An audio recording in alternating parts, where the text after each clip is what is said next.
সবাই না, সবাই তো আসে নাই, 10 জনের মতো।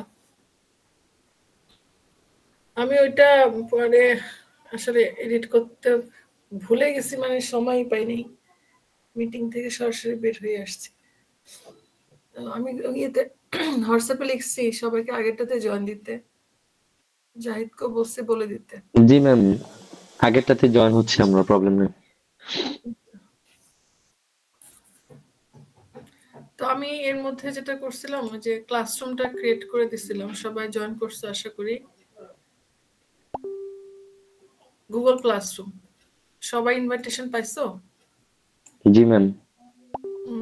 আকাশ চৌধুরী জয়েন করেন এখনো, আল বারাক ইমাম, রাহাত আলমগীর, ম্যাক্সিমামই জয়েন করছে, কয়েকজন বাকি আছে, নাইমুর রহমান। তো তোমরা যদি ক্লাসরুম চেক করে থাকো, টেক্সট বুক মেবি দুইটাই দিছি, হ্যাঁ, কোর্স আউটলাইন এবং প্রথম দিকে চ্যাপ্টার 2 পর্যন্ত যেই পিডিএফ বা পিপিটি ওটা আপলোড করে রাখছি।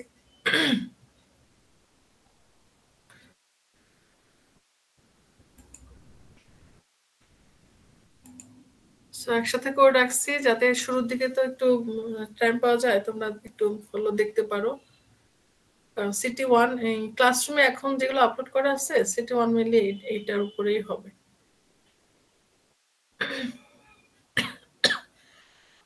সব মানে হয়তো একটা কোশ্চেন থাকে হচ্ছে আনসিন আর কি, কিছু থাকে আন্ডারস্ট্যান্ডিং লেভেলের, স্লাইড থেকে হুবহু কমই থাকে।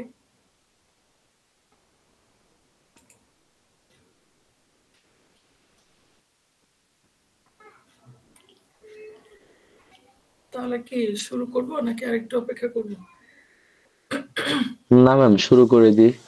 যারা হ্যাঁ আসার সেটাই। অলরেডি চলে আসছে। কালকে আবার তোমাদের ক্লাস কখন, সকালেই? জি মিস, কিন্তু আগামীকালকেটা আবার হচ্ছে আপনার অনলাইনে নেওয়া হয়েছে, কারণ হচ্ছে স্যার অসুস্থ, তো এই কারণে স্যারের ক্লাস হবে না, আর একটা ক্লাসের জন্য আবার যাওয়া লাগবে আর কি। মুস্তাসিম ফুয়াদ স্যার নর্মালি অনেক বেশি অসুস্থ, তো ওনার দুইটা ক্লাসই হচ্ছে মিস কি গেছে, হয়েছে ওর আজকেরটা জানো? এবং আগামীকালকে। ম্যাম, এটা বলতে পারতেছি না, বাট তীব্র জ্বর মনে হয়। হ্যাঁ, স্যার আমাকে যতটুকু মেসেজ দিয়ে বললো আর কি, যে উনি দুইটা ক্লাসে একটা ক্লাস নিতে পারবেন না, এই কারণে আর কি। তোমরা ইয়া করো না, মানে এটাকে সবসময় করো না, হ্যাঁ, 4-1 তো তোমাদের ডিপার্টমেন্টে আসা, তারপরে টিচারদের সাথে বসা, লাইব্রেরি অ্যাক্সেস করার দরকার আছে।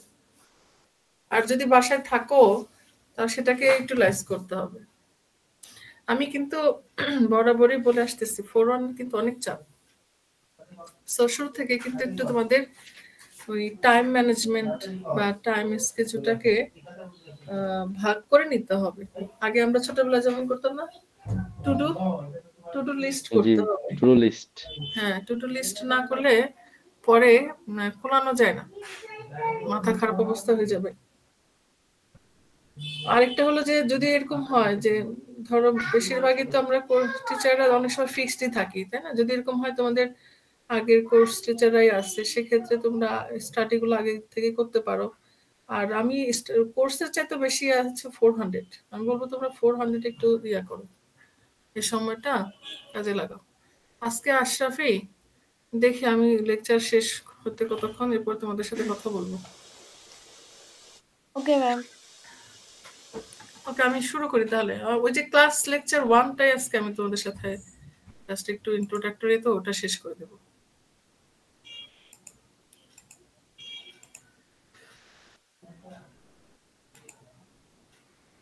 সো যেটা বলতেছিলাম, ইউজিসিতে যে গ্র্যান্টের জন্য অ্যাপ্লাই করা, পুরা ইউনিভার্সিটি থেকে 9টার মতো অ্যাপ্লিকেশন যাচ্ছে, হ্যাঁ, তো সিএসসি থেকে একটাই যাচ্ছে।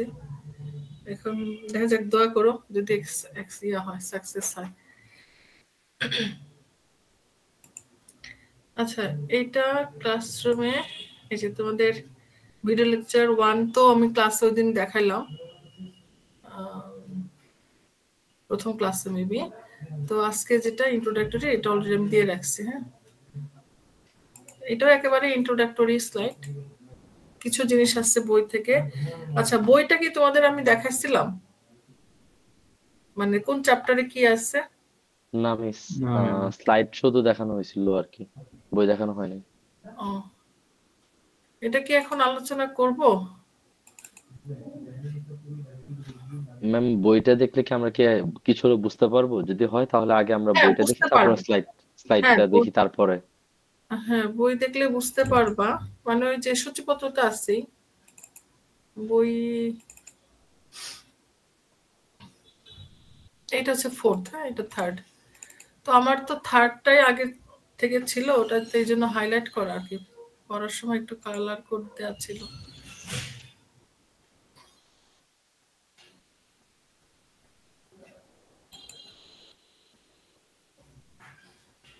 আরে স্লো দেখি। মানে এটার চ্যাপ্টার গুলো আমি জাস্ট একটু ইন্ট্রোডাক্টরি বলে দিতাম। চ্যাপ্টার 2 তে আছে এজেন্ট, হ্যাঁ, introduction to intelligent agent. Chapter 3 থেকে সার্চিং শুরু হয়ে যাবে। সময় নিচ্ছে নাকি?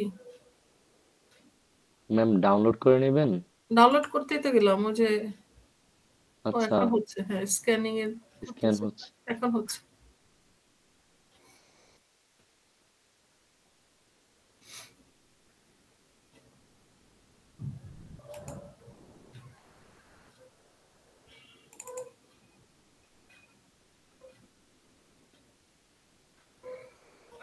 সো আমরা তো জানি রাইটার হচ্ছে Stuart Russell and Peter Norvig. Third এডিশনটা বলতেছি। তো ইন্ট্রো তো আসলে চ্যাপ্টার 1 আছে, বেসিক্যালি চ্যাপ্টার 2 থেকে একটু ভালো মতো বইটা দেখতে হবে, কারণ ওইখানে অনেক কিছুই আছে যেগুলো আমাদের লেকচারের সাথে অনেক সিমিলারিটিসও পাবা। এবং ইন্টেলিজেন্ট এজেন্ট দিয়ে আমাদের আসলে থিওরিটা বলতে গেলে শুরু। সো এটা চ্যাপ্টার 2 তে আমরা পাবো। দেন চ্যাপ্টার 3 হচ্ছে তোমার যে সার্চিং, এখানে শুরু হয়ে যাবে। তো basically two types of searching আছে, একটা হচ্ছে uninformed and informed. So uninformed এর মধ্যে তোমার পড়বে হচ্ছে তোমাদের কিছু পরিচিত এবং অপরিচিত, মানে নতুন দুই ধরনের কিছু অ্যালগরিদম এখানে থাকবে। আর ইনফর্মটা অনেকটাই তোমাদের বলতে গেলে নিউ, হ্যাঁ। সো এইটার যে টেকনিক, তার কাছাকাছি একটা অ্যালগরিদম অবশ্য তোমরা সেকেন্ড ইয়ারে পড়ার কথা। দেন হচ্ছে আমাদের লোকাল সার্চ, হ্যাঁ, এখান থেকে আমরা লোকাল সার্চ থেকে একটা কি দুইটা পড়বো। জেনেটিক অ্যালগরিদম তো মাস্ট। এরপর হচ্ছে অ্যাডভার্সারিয়াল সার্চ, চ্যাপ্টার 5। বলছিলাম না যে সার্চ হচ্ছে আমাদের বইয়ের ম্যাক্সিমাম কন্টেন্ট। সো এটা অনেক বড়, যার জন্য এখান থেকে আসলে দুইটা সিটি আমি ইয়ে করি, প্ল্যান করি প্রতিবার। সো এটা হচ্ছে গেম। অ্যাডভার্সারিয়াল সার্চ মানে আসলে তোমার যেখানে অপোনেন্ট থাকবে, মানে মাল্টি মাল্টি এজেন্ট যেখানে, হ্যাঁ, সিঙ্গেল এজেন্ট না। দেখো চ্যাপ্টার 3-4 এ যে সার্চ অ্যালগরিদম গুলো আছে, এগুলোতে আসলে এজেন্ট আমার একটা একটা এজেন্ট কাজ করে। বাট অ্যাডভার্সারিয়াল সার্চ যেখানে হচ্ছে আমাদের multi agent and multi environment. এরপরে তোমার মিস, knowledge representation and CT reasoning. CT 2 আর সিটি 3 কি চ্যাপ্টার 5 থেকে হয় নরমালি, যেহেতু দুইটা? CT two, CT two and CT 3, এটা সাধারণত 3, 4, 5, ঠিক আচ্ছা, আছে। তিনটা চ্যাপ্টার মিলে হয়। হ্যাঁ, 3টা চ্যাপ্টার। তো আমি বলে দিব সিটির কন্টেন্ট অবশ্যই বলে দিব। এবং সাধারণত ধরো নেক্সট উইকে এক্সাম হলে এই উইকে, কারেন্ট উইকে আমি বলে দিব। ওকে। এরপরে হচ্ছে নলেজ রিপ্রেজেন্টেশন এন্ড রিজনিং ছিল না, CO3, হ্যাঁ। সো এটা কিছু এখানেও পাবা এবং আমার স্লাইডও দেখতে হবে। এই যে ফার্স্ট অর্ডার প্রেডিকেট লজিক, এখানে মেনলি আমরা দেখবো হলো, এটা হচ্ছে ন্যাচারাল ল্যাঙ্গুয়েজ প্রসেসিং এর সাথে জড়িত। তোমার প্রপোজিশনাল লজিক, হ্যাঁ, তারপর হচ্ছে তোমার ফার্স্ট অর্ডার প্রেডিকেট লজিক, এটাকে সংক্ষেপে এফওপিএলও বলা হয়। তারপর হচ্ছে ফাজি লজিক। ফাজি লজিকটা কোথায় আছে? ফাজি লজিক, এই মানে বেশ কিছু লজিক আছে বা টেকনিক আছে নলেজ রিপ্রেজেন্টেশন আর রিজনিং এর জন্য, বাট আমরা কয়েকটা দেখবো, আসলে সব তো দেখা সম্ভব না, কারণ সিও গুলা তো টাচ করতে হবে। এরপরে হচ্ছে আমি সিও কি যেন ছিল 4, যে আনসার্টিনিটি মেবি 13, এই যে আনসার্টিনিটি তুমি চ্যাপ্টার 13 এ পাবা। সো এটাতে আমরা naive Bayes and Markov model, এই দুটা আপাতত প্ল্যানে আছে। অ্যান্ড দেন হচ্ছে আমার মেশিন লার্নিং শুরু হয়েছে হলো মেশিন লার্নিং না ঠিক আর্টিফিশিয়াল নিউরাল নেটওয়ার্ক। হ্যাঁ, এই যে লার্নিং কিছু থাকবে, এটা তো আমার নিউরাল নেটওয়ার্ক শুরু করার আগে এগুলো একটু পড়তে হবে, যেটা আমাদের ভিডিও লেকচার 1-ও ছিল। আচ্ছা, এটা কোথায় যেন আছে, যাই হোক, এটা হচ্ছে তোমার artificial neural network last CO5, যেখানে আমাদের মেশিন লার্নিং সহ থাকবে কিছু। তো এই হচ্ছে তোমার এই বইটা আসলে বিশাল অনেক বড়। হ্যাঁ, কিছু অংশ যে পারসেপট্রন পড়বো আমরা। তো আজকে একেবারেই ফান্ডামেন্টাল বলতে গেলে, এখান থেকে আসলে যদি বলো যে কোশ্চেন ওইভাবে যদি বলো, তারপর আমি চেষ্টা করবো যেগুলো ইম্পর্টেন্ট ওগুলো বলে যাওয়ার জন্য। আমি আমার লেকচার প্যাটার্নটা হচ্ছে, যখন আমি একটা টপিক ডিসকাস করি, আমি হয়তো ওটার সাথে বলে দিই যে এখান থেকে এমন কোশ্চেন হতে পারে, অথবা এটাতে ইম্পর্টেন্স দিয়ে পড়তে হবে এরকম। সো এগুলো আমরা আলোচনা করে ফেলছি। গ্রেডিং সিস্টেম আমাদের সব কোর্স আউটলাইন এগুলো বলা আছে। হিস্ট্রিটা আসলে একটু না বললেই নয়, যে আমাদের যেহেতু একটা কোর্স পড়ার সময় একটু তার ব্যাকগ্রাউন্ডটা জানতে হয়। যেমন আমরা রিসার্চ করার সময় কিন্তু ওই ডোমেনের ব্যাকগ্রাউন্ডে গিয়ে একটু অ্যানালাইসিস করে আসি বা গ্যাপটাকে বের করার চেষ্টা করি। সেখানে হিস্ট্রি অফ এআই আমরা আসলে মেনলি দেখবো যে এআই কখন আসলো, এবং ওই সময়ে এআই প্রোডাক্টগুলা কি ছিল, বা যেগুলো এখনো আমাদের হিস্ট্রিতে জায়গা করে রাখছে। হ্যাঁ, তো ফার্স্ট অফ অল তোমার 1943-তে আসে, সেটা হচ্ছে তোমার ম্যাককুলস অ্যান্ড পির্স। এরা কি করে, একটা হচ্ছে হিউম্যান ব্রেনের যে নিউরনগুলা, সেই নিউরনগুলা কিভাবে কাজ করে সেটার উপরে একটা ম্যাথমেটিক্যাল মডেল তৈরি করে। দেন তোমার 1950-তে আসে একটা ইন্টেলিজেন্সি, মেশিন ইন্টেলিজেন্সে চেক করার জন্য একটা টেস্ট, মানে কাইন্ড অফ তোমার যে চ্যাটবটের মতো। হ্যাঁ, এটার নাম হচ্ছে তোমার টিউরিং টেস্ট, যেটা আমরা সামনে পড়বো, এবং এটা মোটামুটি কোশ্চেন অনেক সময় থাকে। টিউরিং টেস্ট হচ্ছে, এটা তোমার সায়েন্টিস্ট অ্যালান টিউরিং উনি আবিষ্কার করছিলেন। সো ওনার নামের সাথে করে সিমিলারিটি করে এটা তোমার নাম করা হয়েছে টিউরিং টেস্ট।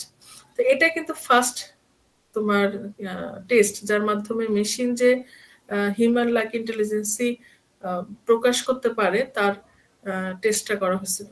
এবং তখন তোমার হিউম্যান হয়ে গেছিল, বোকা বোকা হয়ে গেছিল, যে আসলে এটা এই রিপ্লাইটা কি তোমার মেশিন দিছে নাকি হিউম্যান দিছে। তো এটা সামনে পড়বো। দেন তোমার রাইজ অফ এআই যদি বলি, মানে এরপরে তোমার এআই খুব বেশি পপুলারিটি পেলো বা অনেক বেশি রিসার্চ হলো, সেটা হচ্ছে 56 থেকে 69। সো এই সময় তোমার কি হচ্ছিল, বেশ কিছু এই যে প্রোগ্রামিং ল্যাঙ্গুয়েজ, তারপর হচ্ছে তোমার বেশ বেশ কয়েকটা এক্সপার্ট সিস্টেম ডেভেলপ হয়। এক্সপার্ট সিস্টেম ডেভেলপ হয়, যেগুলো হচ্ছে তোমার এক্সপার্ট সিস্টেম আসলে কি, কারণ আমাদের কোর্সটার নাম হচ্ছে artificial intelligence and expert systems, তাই না? সো এক্সপার্ট সিস্টেমটা আসলে কি বুঝি আমরা জেনারেলি?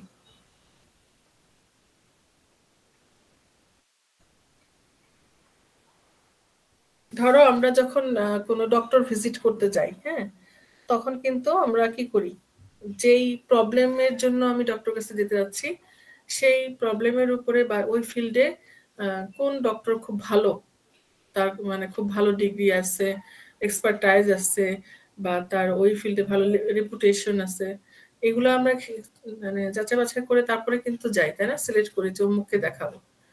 বিশেষ করে বাসায় ধরো তোমার উপর যখন থাকবে, তখন কিন্তু তুমি দেখবা যে মানে অনেক স্টাডি করে ক্রস চেক করে করে তারপর আমরা একজন স্পেশালিস্টের কাছে নিয়ে যাচ্ছি, তাই না? তার মানে এক্সপার্ট সিস্টেম কি আসলে? এমন একটা সিস্টেম, এখন একটা এক্সপার্ট সিস্টেম সবসময় কিন্তু সব ধরনের প্রবলেমের সলিউশন দিতে পারবে না। যেমন যদি আমি খুব ছোট্ট একটা এজেন্টের কথা বলি, যে আমাদের রুম ক্লিনিং এজেন্ট বা রুম ক্লিনিং রোবট, যেটা তাকে দিয়ে তুমি সাপোজ কি করতে পারবা, রুম ক্লিন করতে পারবা, বাট তাকে দিয়ে তুমি কোনো ফুড সার্ভ করতে পারবা? নো। সো না ম্যাম। হ্যাঁ, সবারই সবারই কিন্তু তার একটা নির্দিষ্ট গোলের জন্য সে এক্সপার্ট, তাই না? তার মধ্যে ওই কাজের জন্য বা ওই গোলটা অ্যাচিভ করার জন্য তার ভিতরে কিছু এক্সপার্ট নলেজ দেওয়া হয়। তো এক্সপার্ট সিস্টেমের সাথে সামনে আমরা একটা ব্লক ডায়াগ্রাম দেখতে পাবো। সো এখান থেকে আমি তোমাদের বলবো তোমরা যে ডেনড্রাল, মাইসিন এগুলো সম্পর্কে একটু দেখতে পারো। ল্যাবে তো তোমাদের আমি প্রলোগ দেখাচ্ছি। তোমার হচ্ছে লিপস হচ্ছে প্রথম ল্যাঙ্গুয়েজ, তারপরে আসে হচ্ছে তোমার প্রলোগ। লিপসটা তেমন আর এখন ইউজ হয় না, বাট প্রলোগ এখন স্টিল এটা ইউজ হয়, এবং এটা প্রতি ইয়ারই আমাদের কি আসে, অ্যাডভান্স ভার্সন আসে। সো এগুলো এক একটা কাজ আছে, হ্যাঁ। যেমন মাইসিন তোমার হচ্ছে ব্লাড ডিজিজ ইনফেকশন অ্যানালাইসিসের জন্য ছিল, আর Mars soil, molecular structure of Mars soil, এটা হচ্ছে তোমার ডেনড্রাল, যেটা নাসার ডেভেলপমেন্ট ছিল। এরপরে আবার চলে আসে দেখো যে রিবার্থ, হ্যাঁ। মাঝখানে হয়তো বা তোমার কি ছিল, এআই একটু হাইবারনেটে চলে গেছিল। ওই সময় তো আসলে এত বেশি ফান টান্ডও ছিল না। সো রিবার্থ হয় হলো তোমার মেনলি নিউরাল নেটওয়ার্ক যখন থেকে আসে, হ্যাঁ। তখন থেকে বেসিক্যালি বলতে গেলে আর পেছনে তাকাতে হয়নি, সামনে চলেই যাচ্ছে। তোমরা তো এখন দেখতেই পাচ্ছ ডেলি তোমার বিভিন্ন ধরনের ডিপ লার্নিং মডেলগুলো চলে আসতেছে। আমরা ডিপ সিককে দেখতে পাচ্ছি, এরকম আরো আসবে। আচ্ছা, সো ইন্টেলিজেন্স তাহলে হোয়াট ইজ এআই, হ্যাঁ, মানে আর্টিফিশিয়াল ইন্টেলিজেন্স কি আসলে। এখানে যে ডিভাইসগুলো দেখতে পাচ্ছি বা প্রোডাক্টগুলো দেখতে পাচ্ছি, এগুলোকে আমরা বলবো ইন্টেলিজেন্ট ডিভাইস। এদের মধ্যে কোনো ইন্টেলিজেন্সি আছে? না ম্যাম। না ma'am, what about this two product? এখানে আছে না, এখানে পার্শিয়ালি, তাই না? এই যে নেক্সট কি করে? আছে ম্যাম, এখানে আছে ম্যাম। জি, নেক্সট কি করে বলো? অটোমেটিক টেম্পারেচার আপ ডাউন করে, তাই না? রুমের হিউমিডিটি এগুলো কন্ট্রোল করে না টেম্পারেচার অনুযায়ী। তার মানে জি। কি, তার মানে কি সে তোমার সারাউন্ডিং বা এনভায়রনমেন্ট থেকে, এআই প্রোডাক্টের সাথে এনভায়রনমেন্টের ক্লোজ রিলেশন বলবো আমি, হ্যাঁ। প্রত্যেকটা এআই প্রোডাক্টই তার এনভায়রনমেন্টের সাথে সামঞ্জস্য রেখে অ্যাক্ট বা কাজ করবে।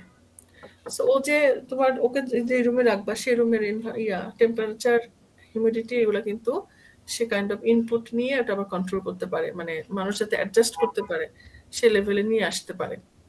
তারপরে এই পাশে যেটা দেখতে পাচ্ছি, এটা কি, এখানে তোমার কিছু সেন্সর থাকে না, সেন্সর আছে, লাইক তোমার এখানে তো তোমার যে টেম্পারেচারের বিষয় আছে, হ্যাঁ। তারপরে আমরা যখন ইয়েতে গ্লাসটা প্রেস করব, বসাবো, ওটা তো ও যে ও রিড করতে পারে, তাই না? দেন তোমার ওয়াটারটা পাস হয়ে চলে আসে। সো এখানে আমরা বলবো যে ইন্টেলিজেন্সির প্রেজেন্স আমরা দেখতে পাই।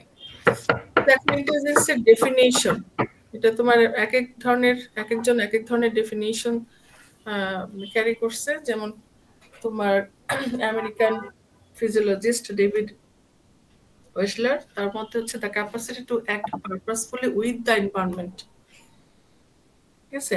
যে এনভায়রনমেন্টের জন্য সার্ভ করবে, সেই এনভায়রনমেন্টে সলভ করার জন্য করা, অ্যাক্ট করার অ্যাবিলিটি। তারপর আবার আছে দেখো জেনারেল মেন্টাল অ্যাডাপ্টিবিলিটি, যে এনভায়রনমেন্টে আমার রেজেন্টটা কাজ করছে সেখানে ওভার টাইম অ্যাডাপ্ট করে নেওয়ার ক্যাপাবিলিটি। সো এআইটা আমাদের কেন জানা দরকার আসলে?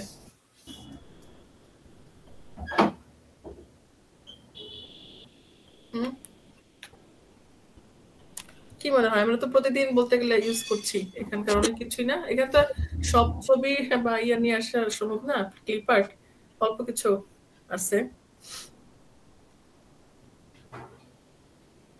আমার কাছে ইদানিং মনে হয় যে আসলে মেডিকেল সেক্টরে তোমার এআই যে ভূমিকা, হ্যাঁ, এআই যে তোমার অ্যাপ্লিকেশন, এটা আসলে হিউজ। কিভাবে? মানুষের জীবন যাত্রায় যেন আরো সুবিধা মানে সবভাবে সুবিধা হ্যাঁ, পায়। যেমন ধরো এখন যে আমরা যেসব ইউজ করি, অনেকের বাসায় আমাদের আছে, তাই না? অনেকের ধরো যে কি আছে, অ্যালেক্সার কথা আমরা জানি নাকি? অ্যালেক্সার কথা জানি, আমরা হয়তো ইউজ করি না, বাট অনেকে দেখো বাইরের কান্ট্রিতে, ডেভেলপ কান্ট্রিগুলোতে সবকিছু ভয়েস কন্ট্রোল, হ্যাঁ। তারপরে তোমার টেসলা কারের কথা জানো, গুগল কারের কথা জানো, হ্যাঁ। এরকম অনেক কিছুই তো আছে। তো মেডিকেল সেক্টরটা আমি কেন বলতেছি, সার্চ ইঞ্জিন তো প্রতিদিন প্রতি মুহূর্তে তোমরা প্রতি মিনিটে আমরা সবাই ইউজ করি, তাই না? এরকম হোম অ্যাপ্লায়েন্স আরো অনেক আছে যেটা আমাদের মানে বিজি লাইফটাকে অনেক ইজি করে ফেলছে। এখন আমরা কিন্তু ইউজার না, আমরা কিন্তু হ্যাঁ ইউজার, বাট আমাদের কি করতে হবে যে এই যে এখানে অল্প কিছু তোমার কি আছে ফিল্ড আছে না, তো এরকম আরো অনেক ফিল্ড আছে, সেগুলার ওই ফিল্ডগুলোতে এমন কিছু ডেভেলপ করতে হবে আমাদের, এমন কিছু প্রোডাক্ট বানাতে হবে যেগুলো হিউম্যান লাইফের কঠিন প্রবলেমগুলোকে দূর করে দেবে, সহজ করে দেবে, মোট কথা টাইমটাকে সেভ করে দেবে।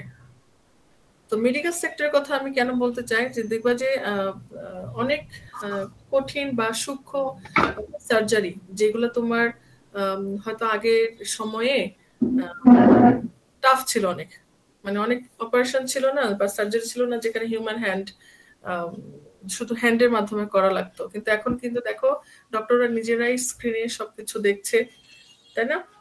তারপরে তুমি সেখানে একদম মানে আমাদের হিউম্যান বডিতে যেখানে তোমার ধরো হাত হ্যান্ড বা রিচ করা সম্ভব না, সেখানে তোমার ওই সার্জারিক্যাল যে সূক্ষ্ম ন্যারো প্রব সেগুলা গিয়ে কিন্তু সার্জারিটা কমপ্লিট করে আসতেছে, কত ইজি করে ফেলছে।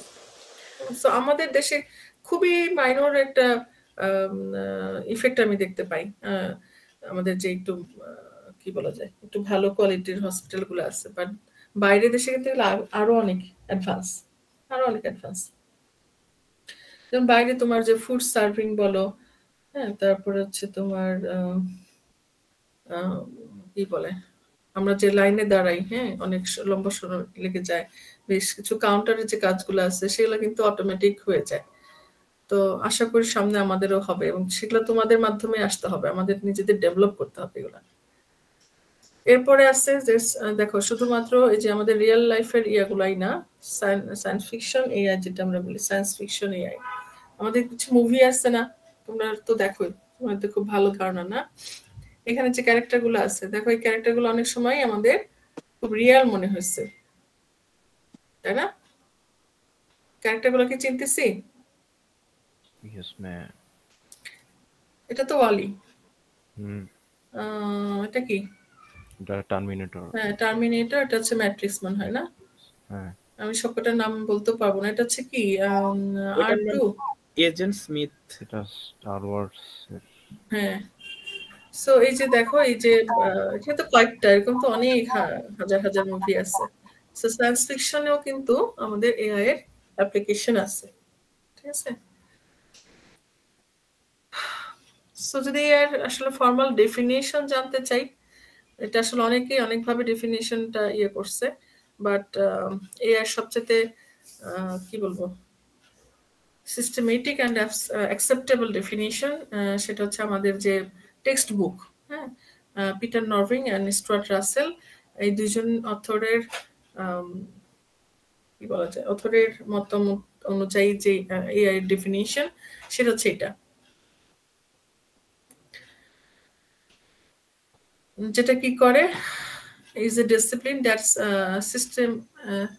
systematize and automates intellectual tasks to create machines to do এই চারটা কাজ: act like human and act rationally। শুধু মানুষের মতো কাজ করা না, কি করতে হবে রেশনালি, মানে কি তোমার কি বলে এটা যুক্তি তর্ক, আমরা যেমন হিউম্যান বিং আমরা কি করি আমাদের যুক্তিবিদ্যা ইউজ করি, তাই না? একটা কাজের মানে একটা কাজ করতে গিয়ে একটা সলিউশন করতে গিয়ে মেশিনের মধ্যেও তোমার সেটা থাকা লাগবে, and think like humans and think rationally। So যদি এআই ডেফিনিশন কখনো কোথাও তোমার লিখতে হয়, একটা হচ্ছে মুখে মানে ভাইবার জন্য ইয়ে রাখা বা নিজে বোঝা, আর যদি লিখতে হয় তাহলে আমি বলবো যে আসলে এই ডেফিনিশনটা হচ্ছে মোর অ্যাকসেপ্টেবল। বাবা আমি ক্লাস নিচ্ছি, একটু পরে। এটা হচ্ছে জায়ান, তার কোনো ইয়ে নাই, সে আমাকে জাস্ট মানে দেখলেই হলো, চিন্তা করবো না আমি কি করতেছি, ওর বয়সটা এরকম, সরি। সো এরপর হচ্ছে কি বললাম, act like people and act rationally, তার মানে শুধু চিন্তা না, আমরা কাজও করবো হচ্ছে মানে আমার এজেন্ট যেন হিউম্যান বিং এর মতো কাজ করতে পারে এবং হিউম্যান বিং এর মতো রেশনালি কাজটাকে কমপ্লিট করতে পারে। এখন এই যে 4টা প্রপার্টিজ বললাম না এআই ডেফিনিশনের according to Peter Norvig and Stuart Russell, এই 4টা ডেফিনিশন, সরি 4টা ডেফিনিশন না, 4টা ক্যারেক্টারিস্টিক্স বা পয়েন্ট আবার আমরা একটু ডিটেলস আছে বোঝার জন্য। হ্যাঁ, যেমন হিউম্যান, অ্যাক্ট লাইক হিউম্যান, তোমাদের আমি আর কথা বলছি কখনো? আচ্ছা, প্রোডাক্টটা এখানে কি আসবে? ও, এটা তো আসবে না, একটু আমাকে সময় দাও।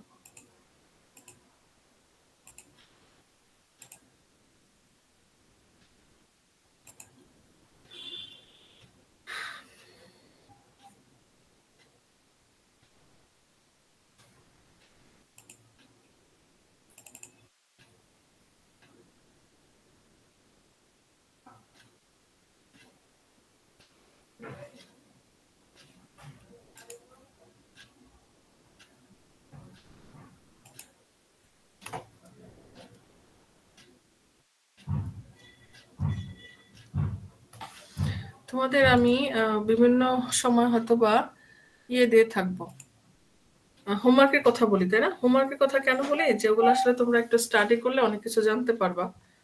যেমন আমি তোমাদের তো গত ক্লাসে বলছিলাম না এর কথা, যে একটা সেম একটা প্রবলেম তুমি কি করবা, চ্যাটজিপিটিকেও দিবা আর হচ্ছে ডিপসিককেও দিবা, দেখো কে কি সলিউশন দেয় এবং কোনটা অ্যাকসেপ্টেবল। তো ওটা করছিলা? করো নাই নাকি? কেউ নাই? একজন না ম্যাম, করা হয় নাই। তাহলে কেমনে হলো? ডি সেকশন সবচেয়ে বেস্ট সেকশন আমাকে সবাই বলছে। আচ্ছা, সো আমি যেটা এখন লিখতেছি, ম্যাম আসলে ক্লাসরুমে যদি টিক করে দেন তাহলে আসলে মনে থাকে, আসলে মেবি পার্সোনালি আমার মনে নাই। আচ্ছা, একটু মানে ক্লাসেও হ্যাঁ চেষ্টা করবো, কিন্তু ক্লাসে এগুলো হচ্ছে ইনস্ট্যান্ট, ক্লাসে হঠাৎ মনে আসে, এগুলো অ্যাসাইনমেন্ট না, এগুলো হোমওয়ার্কের মতো। আচ্ছা যাই হোক, এখানে একটা প্রোডাক্ট আমি বলতেছি, এটা হচ্ছে তোমার কি ব্যাপারটা কেমন করে, ডিপ ব্লু, হ্যাঁ যে প্লেজের কথা মনে হলো। আর একটা হচ্ছে তোমার, আচ্ছা ডিপ ব্লুটা হচ্ছে আইবিএম এর প্রোডাক্ট, স্টকফিশ। এটা হচ্ছে আলফাগো। আচ্ছা, ডিপ ব্লু, আলফাগো, আর একটা কি বললাম, সব মনেও থাকে না, আমার অবস্থা তোমাদের থেকে খারাপ। এমআইটি এর একটা হচ্ছে কক, মেবি কক কি সিওজি মনে হয়, কক। আচ্ছা, এই ডিপ ব্লু সম্পর্কে জানি আমরা?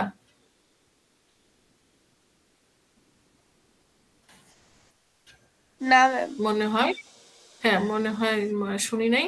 আচ্ছা, ডিপ ব্লু কিন্তু একটা এআই প্রোডাক্ট, হ্যাঁ, যেটা আসলে তোমার আইবিএম ডেভেলপ করছিল, এবং এটা হচ্ছে কোন ব্যাপারে এক্সপার্ট? সে হচ্ছে প্লেইং চেস গেম, ঠিক আছে?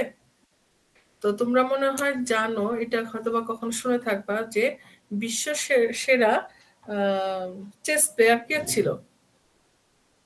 Garry Kasparov. হ্যাঁ, সো গ্যারি কাসপারভ ওকে হারাইছিল হচ্ছে তোমার ডিপ ব্লু, ঠিক আছে? তারপরে তোমার হিস্ট্রিতে জায়গা করে আসছে হচ্ছে এই ডিপ ব্লু। তো এই ডিপ ব্লু সম্পর্কে তোমরা পড়বা। এখন কি পড়বা? হ্যাঁ, সে কি করছিল, তার ভেতরে কি হচ্ছিল, মানে কাহিনীটা কি। However main concentrate as we are in the field of development. হ্যাঁ, আমাদের দেখতে হবে যে ডিপ ব্লু আসলে কিভাবে তৈরি হয়েছিল, তার ভেতরে কোন কোন অ্যালগোরিদম আসছে, মানে তাকে ইউজ করা হয়েছে, কোন ধরনের টেকনিক বা টুল ইউজ করা হয়েছে, ঠিক আছে? এই জিনিসগুলো আমাদের ফাইন্ড আউট করতে হবে। তাহলে কি হবে জানো, তুমি তখন সারপ্রাইজড হবা যে ও আচ্ছা এই অ্যালগরিদমটা আমি জানি, ওই অ্যালগরিদম দিয়ে এত বড় কাজ করে ফেলছে। তখন তোমার আগ্রহ বাড়বে এবং তুমিও কিন্তু ফার্দার চিন্তা করতে পারবা যে ঠিক আছে, যে তাহলে তো আমরা এরকম একটা কাজ করতে পারি, অথবা ওর ভেতরে এই শর্টেজ আছে, সেটা আরো এই অ্যালগরিদমটা দিয়ে এনহ্যান্স বা ইমপ্রুভ করা যেতে পারে।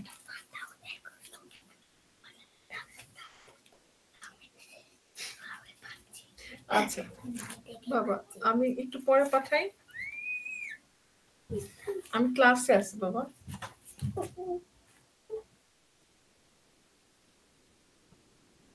ওকে, থ্যাংক ইউ, অনেক সুন্দর হয়েছে, থ্যাংক ইউ। আইতা আছে, গো না দেখে লিখছো? Okay, thank you, very good.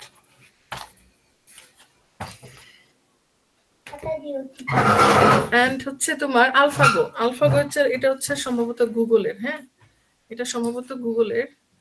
So এটা হচ্ছে তোমার, এটা এই যে সরি আমার লেখা কেমন যেন, এটা অনেকদিন পর ইউজ করতেছি তো ওয়াকমটা। গো হচ্ছে তোমার একটা গেম, এটাকে বলা হয় বোর্ড গেম। তোমরা একটু সার্চ দিলে পাবা বোর্ড গেম। আমরা ক্যারাম খেলি না? ক্যারামে কি থাকে তোমার, দুই ধরনের গুটি থাকে না? জি ম্যাম। বলা হয় পিচেস, হ্যাঁ। তো ওই পিচেস হচ্ছে তোমার ওই তোমার গো গেম, বোর্ড গেমে তোমার দুই ধরনের পিচেস আছে। সো আলফাগো যেটা ছিল, এটা একটা এআই প্রোডাক্ট, এবং এটা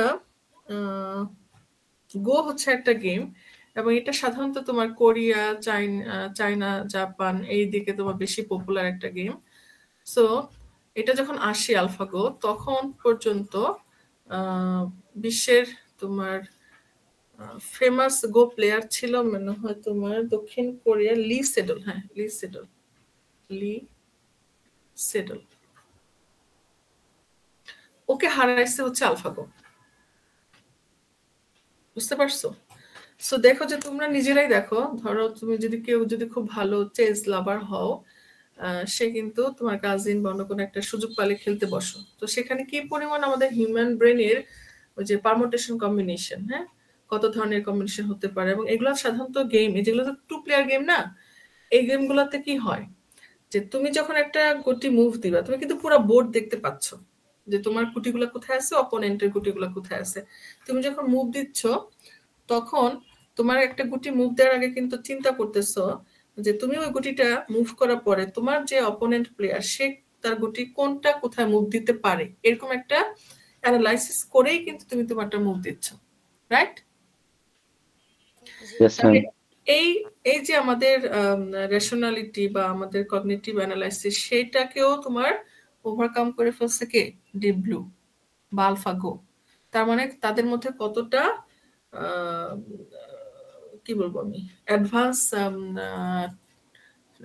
পারমুটেশন কম্বিনেশন ইউজ করা হয়েছে, বা অ্যাডভান্স ডিসিশন মেকিং অ্যাবিলিটি তৈরি করা হয়েছে, অ্যানালাইসিস পাওয়ার তাদের ভিতর দেওয়া হয়েছে, ঠিক আছে? ল্যাঙ্গুয়েজ বা অ্যালগরিদম বা টুল আমি বলবো না, কিন্তু তাদের ভেতরে যে অ্যাবিলিটিটা হিউম্যান লাইক ডিসিশন নেওয়ার, সেটা অনেক বেশি হাই। রিসেন্টলি মনে হয় আমি কোনো একটা ইয়েতে দেখছিলাম যে ইন্ডিয়ান কোন একটা অল্প বয়স্ক একটা ছেলে, সে তোমার গ্যারি কাসপারভের ইয়াকে রেকর্ডকে তোমার ব্রেক করছে, মেবি কারো চোখে পড়ছে কিনা। ওখানে কি যেন একটা পার্সিয়ালিটি ছিল, কি যেন একটা কাহিনী হয়েছিল ওখানে। তাই ওটা আমি দেখছিলাম কোথায় একটা। তো যাই হোক, এরকম আমাদের আসলে, আর এমআইটি একটা যে ডেভেলপ করছিল কগ, কিন্তু কগের ফাংশনালিটি আমি এই মুহূর্তে মনে করতে পারতেছি না। তো এরকম তোমরা কিছু হিস্ট্রিতে আমাদের জায়গা করে রাখছে এআই প্রোডাক্ট, যেগুলো সম্পর্কে আসলে জানতে হবে। একইভাবে আমি বলবো এগুলো পড়ার সময় সামারি তো আমি 2 কথা বললাম, তুমি এটা পাবা অ্যাভেলেবেল, কিন্তু আমাদের দেখতে হবে যে আলফাগো তৈরি করার সময় আসলে কি ইউজ করা হয়েছে, হ্যাঁ কি দিয়ে ডেভেলপ করা হইলো, এই জিনিসগুলো এক্সপ্লোর করতে হবে। এটা আমি নেক্সট ক্লাসে আবার জিজ্ঞেস করব। কিন্তু তোমরা ডিপসিক আর এটা আমাকে দিলা না, তাহলে তোমাদের জন্য 2টা কাজ জমা পড়লো, একই সেম প্রবলেম। সেটা হতে পারে কম্পিটিটিভ প্রোগ্রামিং এর কোনো একটা প্রবলেম, হ্যাঁ তাহলে তুমি সেখান থেকে প্রবলেমটা নিলে চ্যাটজিপিটি তোমাকে সলভ করে দিলো, ডিপসিকা সলভ করে দিলো, এরপর তুমি যখন অনলাইন চার্জ ফোরামে সাবমিট করবা, হয়তো একটা অ্যাকসেপ্ট হবে, একটা অ্যাকসেপ্ট নাও হতে পারে, অথবা তুমি নিজে তোমার কি বলা যায় নিজের যে জাজমেন্ট, সেখান থেকেও তুমি চেক করতে পারো যে কোন সলিউশনটা বেস্ট। এগুলো বলবো, একটু স্কিপ করে দিলাম।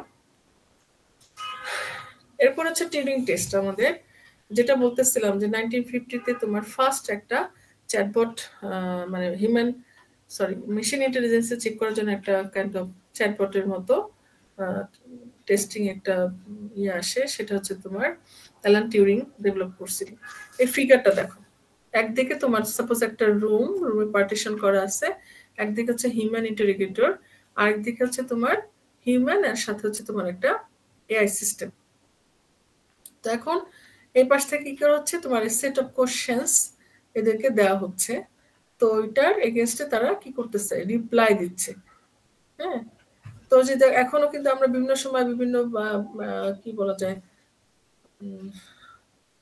যে ব্রাউজারে হোক, আবার অন্য কিছু অনলাইন পেজ আছে যেগুলোতে দেখবা যে বিভিন্ন ধরনের কোশ্চেন চায় না লগ ইন করার ক্ষেত্রে বা ইয়ে করার ক্ষেত্রে, প্রুফ করার জন্য না যেটা আমি নিজে বা এটাই যে আমি।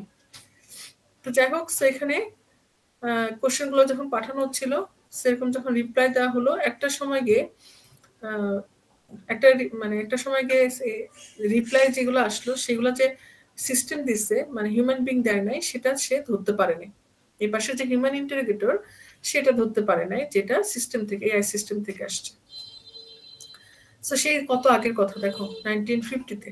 তো তখন এটা ফার্স্ট হলো যে আসলে এআই সিস্টেম আসলে ওই ইন্টেলিজেন্সি টেস্ট যে ব্যাপারটা ছিল সেটাতে হয়, সাকসেস হয়। সো এই এত আগে যে তোমার টিউরিং টেস্ট আসছিল, সেটাতে তোমার আসলে কি ছিল, বেশ কিছু ফিল্ড যেগুলো আমরা এখন আলাদা নতুন করে জানি, পড়ি। হ্যাঁ, যেমন তখন ন্যাচারাল ল্যাঙ্গুয়েজ প্রসেসিং ছিল, কারণ কি enable it to communicate successfully in English। আচ্ছা, এখন পর্যন্ত কি আমি জানি না এরকম কোনো ওয়েল নোন তোমরা জানো যে বট তোমরা জানো যেটা বাংলায় খুব ভালোভাবে সাকসেসফুলি চ্যাট করতে পারে? ম্যাম চ্যাট জিপিটি পারে খুব ভালো বাংলা। মনে হয় কিছু আছে না, লিমিটেশনস আছে না? কোন একটা টিম কাজ করতেছিল এটার উপর 400-এ। ডিপসিকের অবস্থা তো খুব খারাপ, সে বাংলা কিছুই দিতে পারতেছে না। আচ্ছা, যাই হোক, সো এটা ছিল, দেখো যেহেতু তার চ্যাটবটের মতো সে কাজ করছে। এরপরে নলেজ রিপ্রেজেন্টেশন তো অবশ্যই লাগবে, হ্যাঁ, to store what it knows. তারপর হচ্ছে অটোমেটেড রিজনিং, তাই না? সে তার ইনফরমেশন যেগুলো স্টোর করা আছে সেগুলাই তো তোমার ইউজ করবে কি করার জন্য, তাকে যে কোশ্চেন গুলো দেওয়া হয়েছে তার আনসার দেওয়ার জন্য। সো রিজনিং প্রসেসও তার মধ্যে দেওয়া ছিল। মেশিন লার্নিং ছিল কিসের জন্য? To adapt to new circumstances and to detect and patterns. এরপরে দেখো পরবর্তীতে আরেকটা, মানে ওই টিউরিং টেস্টেরই আরেকটা অ্যাডভান্স ভার্সন আসে, যেটাকে বলা হয় টোটাল টিউরিং টেস্ট। এটার মধ্যে অ্যাড করা হয় যেটা, ওই চারটা কিন্তু স্টিল আমাদের জন্য নিউ না, আমরা এখনো পড়াশোনা করতেছি বা আমরা এখন ওটার উপর রিসার্চ করি, সারা বিশ্বে হচ্ছে আসলে রিসার্চ, কিন্তু স্টিল দেখো তখন আবার আসলে কি কম্পিউটার ভিশন। কারণ কি, ওই যে অবজেক্ট পারসিভ করা বা ডিটেক্ট করা, এগুলোর বিষয়টা ইনক্লুড করা হলো। এরপর হচ্ছে রোবোটিক্স। এই দুটো ফিল্ড পরবর্তীতে আসে, যার জন্য এটার নামকরণ হয় total Turing test. So Turing test and total Turing test জিনিসটা আমাদের যদিও অনেক আগের হিস্ট্রিতে বাট স্টিল এটা আমাদের জানতে হবে এবং অনেক সময় এক্সাম থাকতে পারে। রোবোটিক্স তো আমি তোমাদের সেই ভিডিও লেকচার 1-এ বলছিলাম যে একটা এজেন্টকে তুমি তখনই রোবট বলতে পারবা যখন তার মধ্যে মুভিং অ্যাবিলিটিস থাকবে। ঠিক আছে, রোবটকে অবশ্য মুভ করতে পারতে হবে। যেমন তুমি ক্লিনিং রোবট হতে পারে, তারপরে সার্ভিং হতে পারে, হ্যাঁ, কিন্তু তুমি যদি এটিএম কে বলো এটিএম মেশিন, হ্যাঁ, সে কিন্তু রোবট না। এরকম কিছু বেসিক ফান্ডামেন্টাল নলেজ আমাদের থাকা লাগবে। সো এজেন্ট আমাদের শুধু ইন্টেলিজেন্ট হলে হবে না, এজেন্টকে আমাদের রেশনালও হতে হবে, যেটা ওই যে তোমার চারটা প্রপার্টি নিয়ে যে ডেফিনিশনটা আছে ওখানে এটা ইনক্লুড করে ফেলে। আমাদের বেশ কিছু প্রোডাক্ট আমরা জানি, সিরি আছে না, আমরা অনেকে সিরি ইউজ করি, তাই না, ন্যাচারাল ল্যাঙ্গুয়েজ প্রসেসিং এর জন্য। স্পিচ যে আজকে কথা বলতেছিলাম, স্পিচ রিকগনিশন বলো বা সিনথেসাইসিসের। এরপরে আসে আমাদের ভিশন, পারসেপশন যেটা, হ্যাঁ, ভিশন বা পারসেপশন এই রিলেটেড রিসার্চও আমাদের ডিপার্টমেন্টে আছে, এবং কিছু প্রোডাক্ট মনে হয় কেনা হয়েছে মাঝখানে কোনো প্রজেক্টের আন্ডারে। যেমন আমাদের যে অবজেক্ট বা ফেস রিকগনিশন, হ্যাঁ, সিন সেগমেন্টেশন, ইমেজ ক্লাসিফিকেশন, এই ধরনের কাজগুলো কিন্তু স্টিল আমাদের হচ্ছে। রোবোটিক্স, জায়ান বাবা ক্লাস করতেছে। রোবোটিক্স যেমন এই যে আমরা গুগল কারের কথা জানি, হ্যাঁ, এখানে একটা আমাদের সুইং রোবট দেখতে পাচ্ছি। তারপরে যে জাপানের পপুলার গেম হচ্ছে তোমার সসার।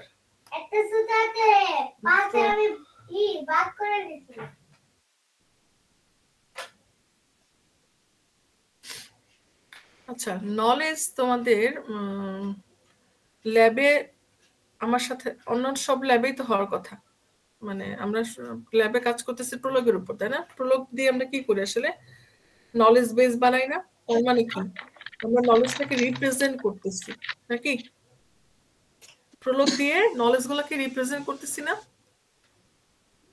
জি ম্যাম, হ্যাঁ ইংলিশ স্টেটমেন্টটাকে হচ্ছে প্রোলগ কনভার্সন করি ওটা। হ্যাঁ হ্যাঁ, ওটাই। তুমি একটা মানে মানে তোমার কাছে অ্যাভেলেবেল যে ডাটাগুলো আছে, ইংলিশ স্টেটমেন্ট গুলা বা ইংলিশ সেন্টেন্স গুলা, সেগুলাকে তুমি কি করতেছো? একটা ডাটাবেসের মতো বানাচ্ছ, এবং সেটা তো বানানোর জন্য কি করতে হবে? একটা টুল বা ল্যাঙ্গুয়েজ ইউজ করতে হবে বা টেকনিক ইউজ করতে হবে। সেক্ষেত্রে আমরা প্রোলগ ইউজ করতেছি। যেমন আমরা ডেটাবেস কোর্সের সময় মাইস্কুয়েল এসকিউএল ইউজ করছিলাম, তাই না? সেখানে তুমি স্টুডেন্ট ডাটাগুলোকে নিয়ে বা এমপ্লয়ি ডাটাগুলোকে নিয়ে ডেটাবেস বানিয়েছিলাম। তো নলেজ আসলে কিছুই না, নলেজ হচ্ছে তোমার পার্টিকুলার কোনো এন্টিটি বা অবজেক্ট সম্পর্কে তোমার কিছু আইডিয়া বা কনসেপ্ট। তো আমাদের সাধারণত কি থাকে, ওই যে তোমার একটা নলেজ বেসে ফ্যাক্টস এন্ড রুলস থাকে না? ল্যাবে যারা করছো, মানে একটা ল্যাব করে ফেলছো যারা, তারা তো এটা জানার কথা। জি ম্যাম। এখন দেখো, আমাদের কিন্তু নলেজের রিপ্রেজেন্টেশন আসলে বিভিন্ন ভাবেই হবে, যেটা হচ্ছে আমরা বলি আসলে বিভিন্ন ফর্মে আমাদের দেয়া লাগে ইন দ্য নলেজ বেস, যেটাকে আমরা রুল বলে থাকি। ঠিক আছে? একটা লাইন ফলোয়িং রোবট তুমি বানাচ্ছ, কিন্তু তাকে সে কখন কি করবে, এই যে তার নিয়মগুলা, ফর্মুলাগুলা, সেগুলো তো তাকে শেখাই দিতে হয়, তাই না? যে লাইন ফলোয়িং রোবটে কি হয়, যে তোমার আমাদের যে ইয়েগুলো হয়, কার্নিভেল গুলো হয়, সেখানে আমরা দেখতে পাই যে তোমার লাইন করা থাকে, সেখানে লাইনটা কখনো স্ট্রেট থাকে, কখনো একটু জিগজ্যাগ থাকে, কখনো একটু যে তোমার কর্নারটা একটু বেশি থাকে, এরকম থাকে না? তো কখন কোথায় গেলে সে কোন দিকে টার্ন করবে, সেই বিষয়গুলো তাকে শিখাই দিতে হয়। তেমনি এখানে দেখো একটা খুব কমন একটা আছে, যে সাপোজ তুমি তোমার অটোমেটেড কার তুমি তৈরি করবা, তো সে তখন রোড সিগন্যালের উপরে বা তোমার ট্রাফিক লাইটের কন্ডিশনের উপর বেস করে তো তাকে ডিসিশন নেওয়া লাগবে, তাই না? বা অ্যাকশন নেওয়া লাগবে। তো সেক্ষেত্রে দেখো আমরা কি করতেছি, যে একটা ইফ দেন, মানে সিচুয়েশনের উপর ভিত্তি করে অ্যাকশনটা, তার মানে কন্ডিশন যদি ট্রু হয় তাহলে অ্যাকশনটা হবে, তাই না? আবার হতে পারে অ্যান্ড রিলেশন বা অল রিলেশন অ্যাপ্লাই করে, যেটা আমি ল্যাবে তোমাদের একটু দেখাইছিলাম। যে মাল্টিপল কন্ডিশন যখন হয় একটা অ্যাকশন এক্সিকিউট করার ক্ষেত্রে, সেক্ষেত্রে আমরা সেখানে কি করি? লজিক্যাল অ্যান্ড ইউজ করি না? আবার হলেও কিন্তু যে কোনো একটা যদি ট্রু হয় তাহলে তোমার অ্যাকশনটা এক্সিকিউট হবে, সেক্ষেত্রে আমরা অর, লজিক্যাল অর ইউজ করে থাকি। তেমন কিছু না। হ্যাঁ, আমাদের নল এক্সপার্ট সিস্টেম দেখতে হবে।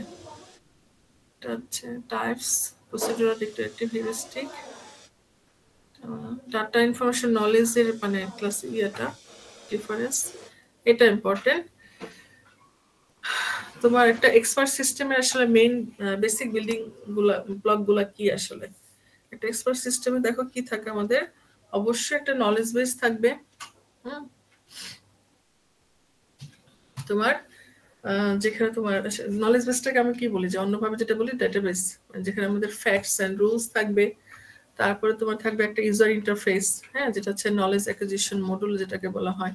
তার মানে তোমার ইউজার ইন্টারফেসে কি হবে, আমার নন এক্সপার্ট ইউজার থেকে ইনপুট আসবে, আর এর পাশে তুমি তাকে যেই সিস্টেমের জন্য তুমি নলেজ বেসটা বানাচ্ছ, ডেভেলপ করতেছো, তার উপর ভিত্তি করে একটা এক্সপার্ট নলেজ বেস থাকবে, যেখানে তোমার কি আসবে, এক্সপার্ট পিপল থেকে বা এক্সপার্ট এন্টিটি থেকে নলেজগুলো আসবে, স্টোর থাকবে with proper rules, all combinations of rules.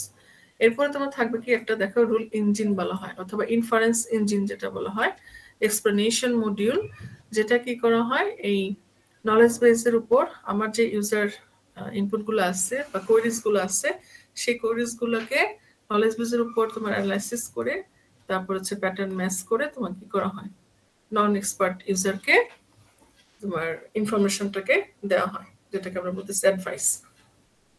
তো একটা এক্সপার্ট সিস্টেমে তোমার বেসিক বিল্ডিং ব্লক আসলে তিনটা লাগবেই তো একটা এক্সপার্ট সিস্টেম তৈরি করতে গেলে, ঠিক আছে? সো আসলে যে কোনো এআই সিস্টেম তোমার নলেজ বেস ছাড়া সম্ভব না। এই যে চ্যাট জিপিটি বলো, ডিপসিক বলো, হোয়াটএভার, সবকিছুই তোমার কি লাগবে? নলেজ বেস লাগবে। সে কোথা থেকে তোমার অ্যাকশন গুলা নেয়, কোথা থেকে তোমার ইনফরমেশন গুলা সে পায়, তার কাছে অ্যাভেলেবেল নিশ্চয়ই কিছু তাকে ট্রেন করা হয়েছে না, তাকে কিছু শেখানো হয়েছে, এবং তার ভেতরে ওই যে তাকে ট্রেন করা হয়েছে তার নলেজ বেস, ওটাই তার জন্য ব্রেইন বেসিক্যালি। আমাদের যেমন হিউম্যান ব্রেনের ক্যাপাসিটি আছে, আমরা ওভার দ্য টাইম শিখতেছি এবং সেগুলো আমার স্টোর থাকতেছে, পরবর্তীতে আমি জায়গা মতো সেগুলোকে অ্যাপ্লাই করতেছি। সেম হয়তো আমাদের এআই প্রোডাক্টের একটা নলেজ বেস থাকে যেটা তার আসলে ব্রেন হিসেবে কাজ করে। তো ওই নলেজ বেসটাকে তুমি কত বেশি রিচ করতে পারো, এটা একটা বিষয়।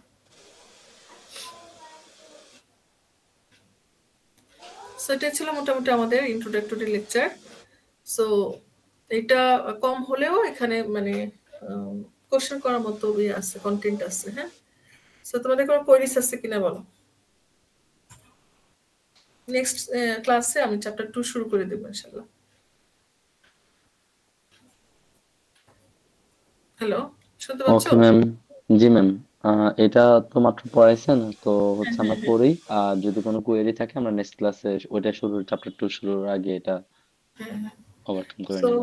আমাদের যেটা করতে হবে, আমরা ক্লাস যখন করব, অনলাইন তো অনলাইনই, আসলে ফিজিক্যাল হলে তো আসলে আর একটু ইন্টারেক্টিভ হয়, তখন তোমরা আমিও দেখতে পাই সবাইকে, মনোযোগ না থাকলে আবার টেনে নিয়ে আসি তোমাদেরকে মনোযোগ ইয়ে করার জন্য, তোমরা কোয়েরিজ করো। তো যেটা করতে হবে, ক্লাসে আসলে আমাদের আন্ডারস্ট্যান্ডিং এর কাজটা করে ফেলতে হবে। তো এরপর আন্ডারস্ট্যান্ডিং হয়ে গেলে তারপর তুমি দেখবে যে আবার, এবং যে তুমি ইয়ে করতে হবে, সরি, ওই লেকচার নোট একটুখানি হলো কিছু তুলতে হয়। তাহলে কি হলো যে সাপোজ আজকে ডেট দিয়ে তুমি এটা তুললা যে এই পার্ট কিছু কিওয়ার্ড লিখে রাখতে, দ্যাটস ইট। কিওয়ার্ড লিখে থাকলেই ওটা খুলে তোমার মনে পড়ে যাবে যে এই পার্টটাতে আসলে আমরা কি ডিসকাস করছিলাম, টিচার কি ডিসকাস করছিল। তখন এটা তোমার যে প্রিপারেশনের জন্য ইজিয়ার হয়। হ্যাঁ, না তো পাইল হয়ে থাকে, মনে করতে পারি না কি ছিল, এই জিনিসগুলা ঘটতে পারে। যতটুকু আলোচনা করলাম একেবারেই তোমার বেসিক আন্ডারস্ট্যান্ডিং এবং হিস্টোরিক্যাল কিছু এয়ার প্রোডাক্ট আছে তাদের সম্পর্কে একটু বললাম, এসপার সিস্টেম সম্পর্কে বললাম, নলেজ বেসের গুরুত্ব সেটা বললাম, নলেজ বেসে কি থাকে নলেজ সম্পর্কে একটু বললাম, আর ওদিকে তোমার এআই এর যে ডেফিনিশন, হ্যাঁ, সেটা নিয়ে আলোচনা করা হয়েছে। হ্যাঁ, Turing test, total Turing test.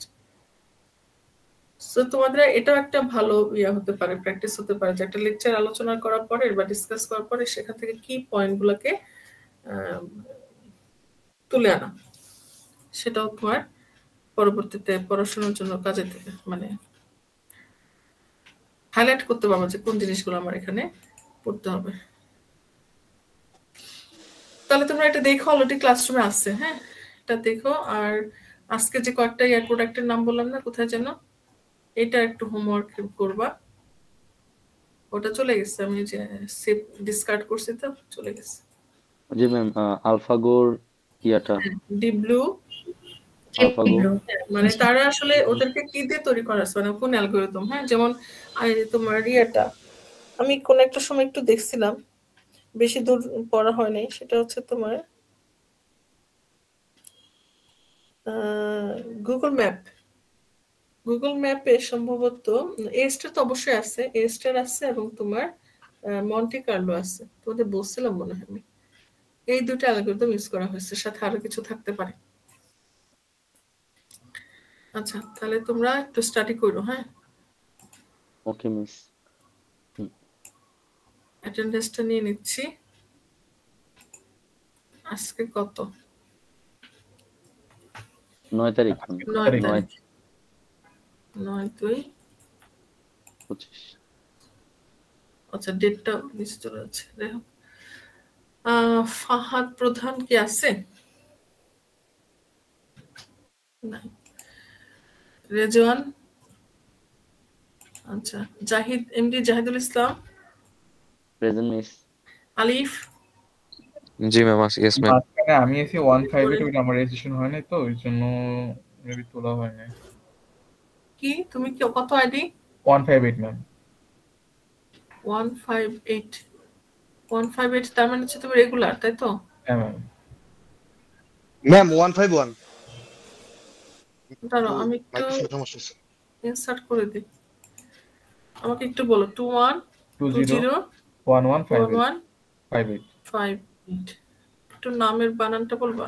Mushfiqur, MUSH হ্যাঁ, FI FI FI না কিউ, হ্যাঁ ও সরি FI, কিউ হ্যাঁ ম্যাম, কিউ UR, রহমান।